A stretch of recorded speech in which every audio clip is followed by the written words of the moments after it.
নমস্কাৰ অসমবাসী ৰাইজ, আমি আছোঁ বৰ্তমান টুৰটুকত আৰু আপোনালোকে চাই আছে অসমৰ পৰা লাডাখ আমাৰ এই যাত্ৰা। ভাৰতবৰ্ষৰ শেষৰখন গাঁৱত এক ৰাতি থাকিলোঁ, যথেষ্ট ভাল লাগিল আৰু বলক দেৰি নকৰি আজি ভিডিঅ'টো আৰম্ভ কৰোঁ।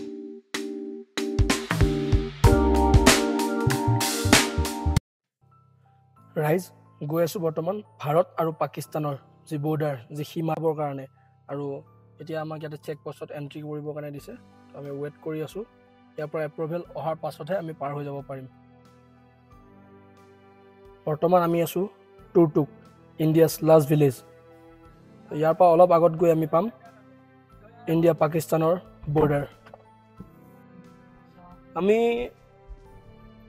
টুৰটুক ভিলেজৰ পৰাও আৰু অলপ আগলৈ গৈ আছোঁ। সেই জেগাখিনিৰ নাম হৈছে থাং ভিলেজ। থাং ভিলেজৰ পৰা আমি বৰ্ডাৰ দেখা পাম। টুৰটুক ভিলেজৰ পৰা বৰ্ডাৰো দেখা নাযায়।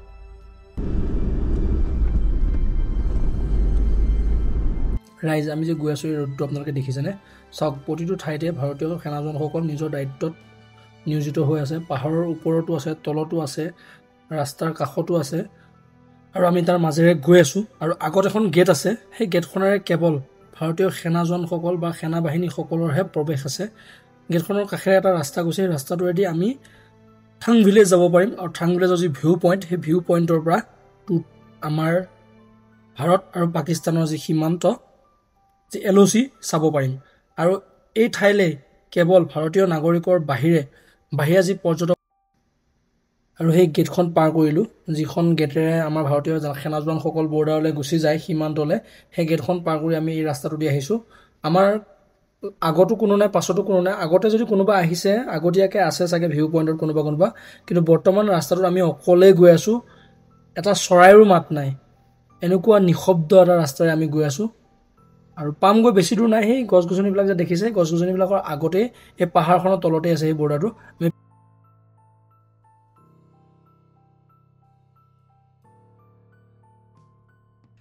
ৰাইজ গুগল মেপতো ৰাস্তা শেষ হৈ গ'ল, চাওক আপোনালোকে। য'লৈকে আমাক আনিছিল তাৰপিছতো শেষ হৈ গ'ল। এতিয়া খালি আমি যিটো অৰিজিনেল বনোৱা ৰাস্তা আছে সেইটোতে গৈ আছোঁ। গুগল মেপে দেখাই থকা নাই একো। তো বহুত ডেঞ্জাৰ ৰাস্তা। তো বৰ্ডাৰ চাব আহিছোঁ, ইমান সহজেতো বৰ্ডাৰ দেখা পোৱা নাযাব।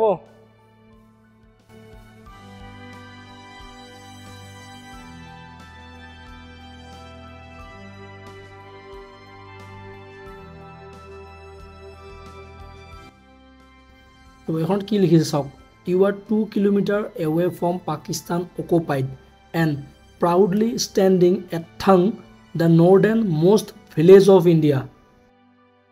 এই আগত যে দেখি আছে এইখন পাকিস্তানৰ লাষ্ট ভিলেজ, আৰু আমি য'ত আছোঁ এইখন আছে ইণ্ডিয়াৰ লাষ্ট ভিলেজ থাং।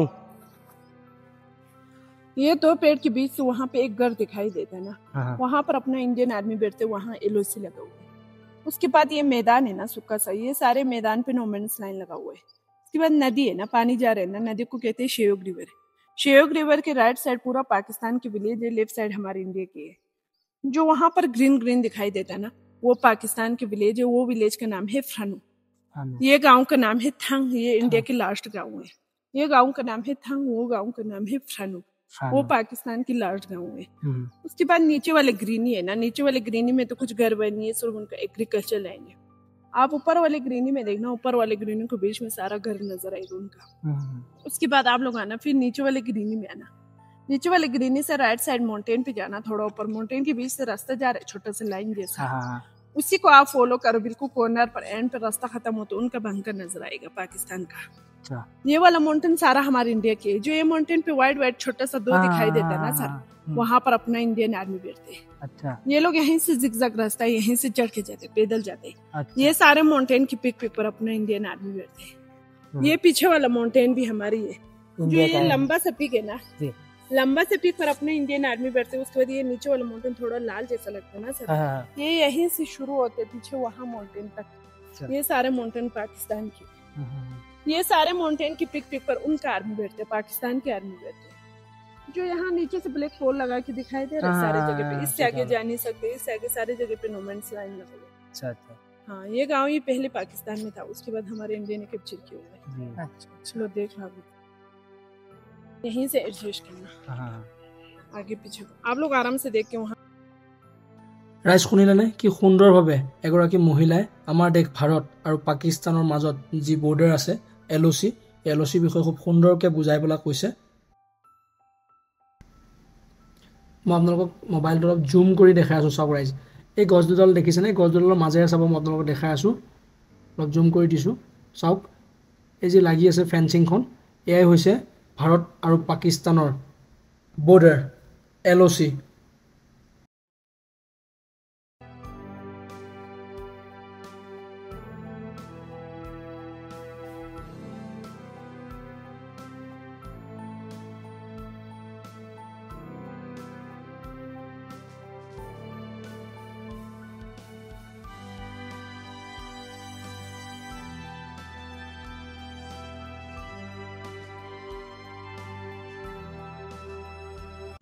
আপোনালোকক দেখালোঁ বৰ্ডাৰ, আৰু এতিয়া গৈ আছোঁ ইয়াৰ পৰা। যিহেতু ইয়াত নেটৱৰ্ক একেবাৰে নাপায়, মাত্ৰ 1 কিলোমিটাৰ নহয় 500 মিটাৰমান দূৰতে বৰ্ডাৰ, সেইকাৰণে ইয়াত নেটৱৰ্ক একেবাৰে নাপায়। তো ইয়াৰ পৰা ওলাই গৈ আছোঁ আৰু যাম আমি পেংগং লেক। ব'লক।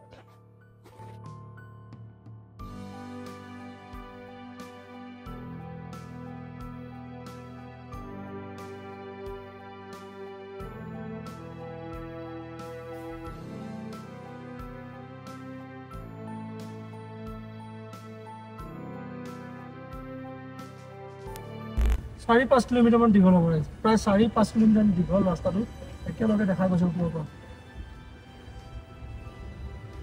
আজি গৈ আছোঁ ৰিটাৰ্ণ ইভিনিং দিয়ে, আৰু আগৰ পৰা আমি ফালি যাম পেংগং লেকলৈ। আপোনালোকক দেখাম কোনখিনি ঠাইৰ পৰা আমি স্পিতি ভেলী আহিব পাৰে, কোনখিনি ঠাইৰ পৰা নুব্ৰা ভেলী আহিব পাৰে, আৰু কোনখিনিৰ পৰা পেংগং যাব পাৰে, সেই ঠাইখিনি আপোনালোকক দেখুৱাম।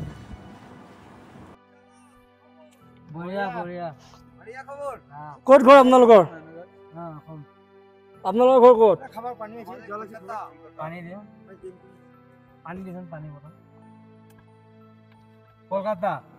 কলকাতা কোন জেগা?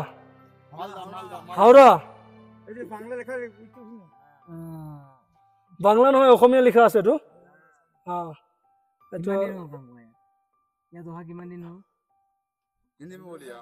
कितना दिन हो गया यहाँ पे काम करते हुए? 1 महीना। और कितना दिन लगेगा? 4 महीना बाकी है। तब तक रास्ता पूरा कंप्लीट हो जाएगा। कहाँ से गया था? हम पाकिस्तान और इंडिया का बॉर्डर देखने गया था। 65 किलोमीटर है। हाँ, आता है? बंगाली क्यों नहीं आता है? हम लोग ये लिखा देखा ना, तो बोला जरा वेस्ट बंगाल से आ गया क्या? लेकिन वो नंबर प्लेट दिखा आसाम का है। बाकी अभी 15 दिन हो गया। আমি 10 মিনিটমান ৰৈ আছোঁ ব্ৰিজৰ পাৰে, আৰু আমাৰ ভাৰতীয় সেনাৰ যিবোৰ গাড়ী সেনাবাহিনীক ইঠাইৰ পৰা আনঠাইলৈ লৈ যায় গাড়ীসমূহ পাৰ হৈ আছে। ব্ৰিজখনৰ লোডিং কেপাচিটি বহুত বেছি নহয়, তো সেনাজনসকল খোজকাঢ়ি পাৰ হৈছে, আৰু গাড়ীখন লাহে লাহেকৈ ব্ৰিজখন দি পাৰ কৰিছে। আমাৰ অলপ দেৰি হৈ যায়, একো কথা নাই, কিন্তু আমাতকৈ বেছি ইম্পৰ্টেণ্ট তেওঁলোক যোৱাটো। তেওঁলোকে ঘৰ বাৰী সকলো এৰি দেশৰ স্বাৰ্থত এই পাহাৰৰ মাজত দিন ৰাতি এক কৰি ডিউটি কৰি আছে, আমাক সুৰক্ষা দি আছে, গোটেই ভাৰতবাসীক সুৰক্ষা দি আছে।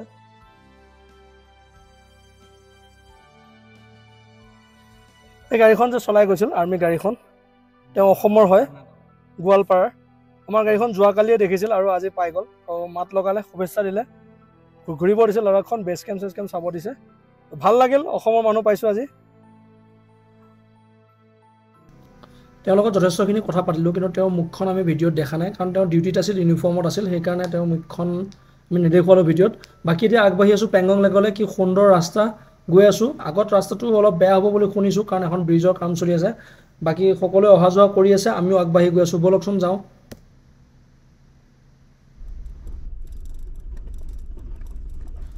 ৰাইজ, ৰাস্তাটো অলপ বেয়া হ'ব বুলি শুনিছিলোঁ, কিন্তু এতিয়া আমাক দেখোন নদীৰ ফালেহে নমাই দিছে। নদীখনৰ ওপৰে আমি পাৰ হৈ যাব লাগিব। কেনেকৈ পাৰ হৈ যাওঁ নদীখনৰ ওপৰে? গৈ আছোঁ বাৰু, আগতো এখন গাড়ী গৈছে, আগবাঢ়ি গৈ আছোঁ।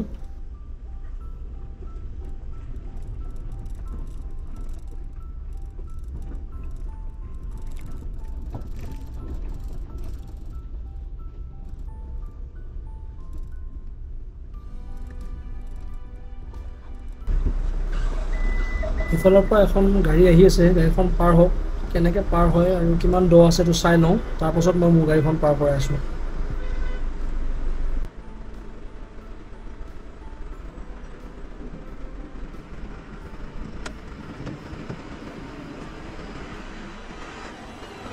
यहाँ पे आएगा मोड़ आगे नहीं हाँ सर नायरा जैसे यहाँ से जाएंगे तो नायरा यहाँ से एक आएगा बीच में नदी के बीच में आएगा टर्न आपने बीच में टर्न लेना है राइट साइड में राइट साइड होकर निकला क्योंकि एक सिपाही है ना वो बड़ी गाड़ी के लिए तो ये गाड़ी फंस जाएगी वहाँ पे इसलिए आपने वहाँ से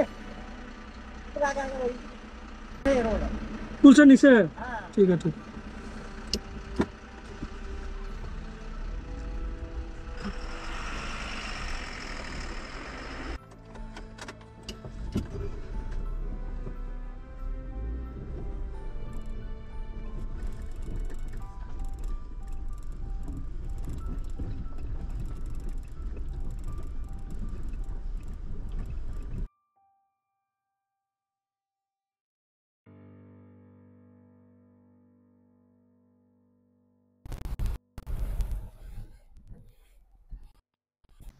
ৰাইজ অলপ ঠাইতো কিবা কৰি পাৰ কৰি আনিলোঁ, এতিয়া আগত দেখোন আৰু গাতেই গাত বিপদ শেষেই নহয় যিমান গৈ আছোঁ।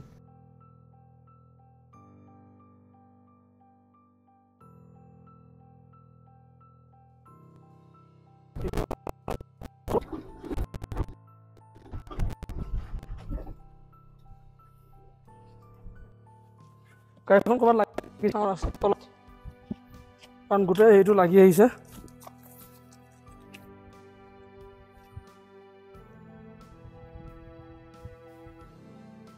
এতিয়ালৈকে ক'তো একো হোৱা নাই, তো ফুৰিব পূৰা সিমান সহজ নহয়। তো যিটো ৰাস্তা দি আমি পেংগং লেক যাব আহিছোঁ সেই ৰাস্তাটো আধা বাটতে ছিগি আছে, সেইকাৰণে আমি নদী পাৰ কৰিব লগা হৈছে। গাড়ীখন যিখন এখন সৰু মানে জুৰিৰ নিচিনা আছে, সেই জুৰিখনৰ ওপৰেদি আমি গাড়ী আনিব লগা হৈছে। পাৰ কৰিলোঁ, তেতিয়া আগবাঢ়ো আকৌ। ৰাইজে পাহাৰবোৰ চাওক না, কিবা বেলেগ নিচিনা চাওকচোন, জানো কিবা শিল বালি জমা কৰি ৰাখিছে, আৰু সেইবোৰ জানো কিবা বহুত বালিৰ দম বান্ধি থৈ দিছে, আৰু এইবোৰ জানো শিল বালি একেলগে কৰি জমা কৰি থৈ দিছোঁ ঘৰ বনাবৰ কাৰণে। তেনেকুৱাহে লাগে, পাহাৰ নালাগে। পাহাৰ নিচিনা ভাইব আমাৰ তাত যেনেকৈ আহে। চাহিলে কৈছে চেপে চেপে গৈ চাইনাহে সোমাম নেকি। পেংগং লেক গৈ আছোঁ নে ক'ৰবাত কিবা এমাজনত গৈ আছোঁ, লাডাখতে ঘূৰি আছোঁ নে চাউথ আফ্ৰিকাৰ ফালে ক'ৰবাত ঘূৰি আছোঁ।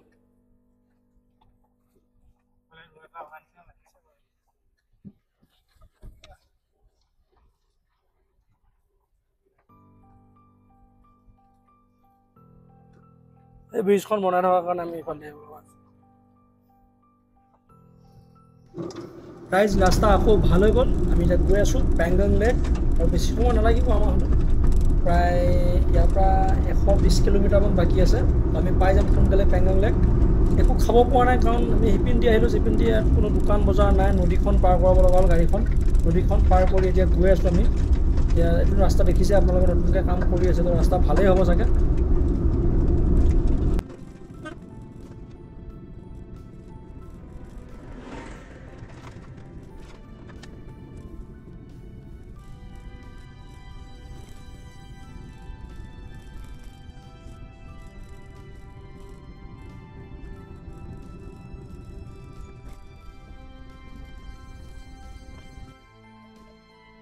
টানেল এটা বনি আছে, তো কাম পূৰা দ্ৰুতগতিত চলি আছে টানেলটো হ'লে ভাল হ'ব চাগে কিছুমান ক্ষেত্ৰত। প্ৰায় হৈছে কাম, 70% কাম কমপ্লিটেই হৈছে টানেলটো। অলপ ঠাইৰ কাৰণে এটা টানেল মানে এইখিনি পাহাৰখিনিৰ কাৰণে টানেলটো বনাব লগা আছে। এইখিনি যিমান বনাই থাকে সিমানেই খহি গৈ থাকে।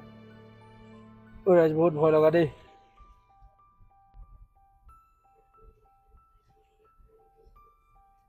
পাহাৰবোৰ চাগে বয়স বেছিয়ে হৈ গ'ল। এইফালে আহিছে টানেলটো, এটা মোৰ এইফালে আমাৰ এইফালৰ পৰা প্ৰায় কমপ্লিটেই হৈছে 70%। এবাৰ তলত, এবাৰ ওপৰত, এবাৰ ছাইডত, এবাৰ মাজত। ৰাইজ ইমান টাইমৰ পৰা ৰাস্তাটো বেয়া আছিল যদিও কোনো প্ৰব্লেম নাছিল, সৰু সুৰা দুই এটা গাঁত আছিল বা পানী আছিল, নদীয়ে হওক পানী কম আছিল, কিন্তু ঠিকেই আছিল। কিন্তু এইবাৰ ক'ত ফচিলোঁ আহিছে, এইবাৰ ডাইৰেক্ট ৰাস্তাটো নায়েই, নদীয়েদি যাব লাগিব আমি।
জজিলা পাছতো জজিলা পাছ পৃথিৱীৰ আটাইতকৈ ভয়ানক ৰাস্তা।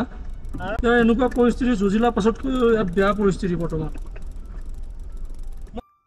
ৰাইজ ক'ত আহিছোঁ নাজানো, আগৰ ৰাস্তা আছিল সেইটো, যিটো বৰ্তমান কাম কৰি আছে। চাওক, লেণ্ডশ্লাইডিং হৈ গোটেই ৰাস্তাটো বন্ধ হৈ গ'ল। এইটো আছিল আগৰ ৰাস্তা, তো এইখিনি ঠাইত লেণ্ডশ্লাইডিং হৈ গোটেই ৰাস্তাটো বন্ধ হৈ গ'ল। আৰু আমি আহিছোঁ নদীৰ মাজেৰে, এইখন নদী আৰু এইখিনি কাষেৰে আমি আহিছোঁ। সেই ওপৰৰ পৰাই আপোনালোকক দেখাই আছোঁ, এই ওপৰৰ পৰা নামি আহিছোঁ মই এনেকৈ। ভিডিঅ' ক্লিপটো দেখিছে আপোনালোকে। তাৰ পৰা নামি আহি এতিয়া পাইছোঁ ইয়াত। এখন নদী নে ৰাস্তা একো নাজানো, গৈ আছোঁ পেংগং লেকলৈ। ট্ৰেক্টৰ চলোৱা নাছিলোঁ, আজি ট্ৰেক্টৰ চলোৱা ফিল্ডটো পাই গ'লোঁ। ৰাইজ গাড়ী ৰাস্তাত চলাই নাই, গাঁত পাথৰ নদী এইফালেদি আহি আছোঁ, কিন্তু এজন মহাশয় গমেই নাপায়, তেওঁ টোপনিতেই ব্যস্ত। তেওঁ গমেই নাপায় গাড়ী ক'ত চলি আছে, কোনফালে গৈ আছে, তেওঁ খবৰেই নাই এই পৃথিৱীৰ।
ৰাইজ সম্পূৰ্ণ ভাগৰুৱা।